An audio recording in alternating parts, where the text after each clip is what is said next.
अगर पाकिस्तान तहरीके इंसाफ का जज्बा, आप मेरी अम्मी मदर ऑफ पीटीआई यास्मीन फारूकी को देख रहे हैं, अगर ये गिरफ्तारी के लिए आ सकती हैं तो फिर इसके बाद क्या बात रह सकती है।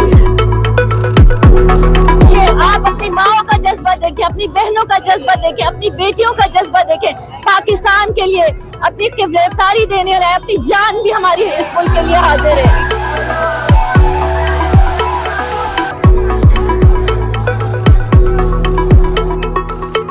हमारी एक ही डिमांड है, फ्री एंड फेयर इलेक्शंस, जो हमारे कायद की डिमांड है।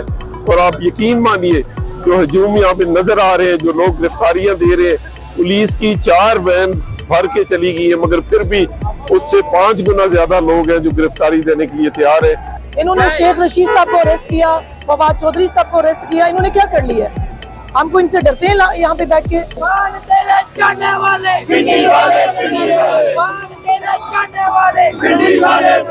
ये आवाम अब चुप नहीं रहेगी, लोगों के मुंह में जुबान आ गई है। ये सोशल मीडिया का जमाना है, अब तुम लोगों को अपनी बंदूक के जरिए से नहीं दबा सकते। अब तुम अपने गलत हथकंडों के जरिए से इस मुल्क की आवाम को चुप रहने पर तुम काबू नहीं कर सकते।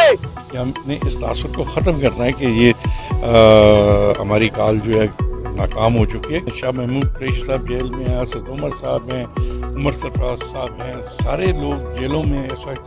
हमारी क़यादत का फैसला है, उस पर लब्बैक कहते हुए सारे हम वहाँ पर अभी पहुँचने वाले हैं।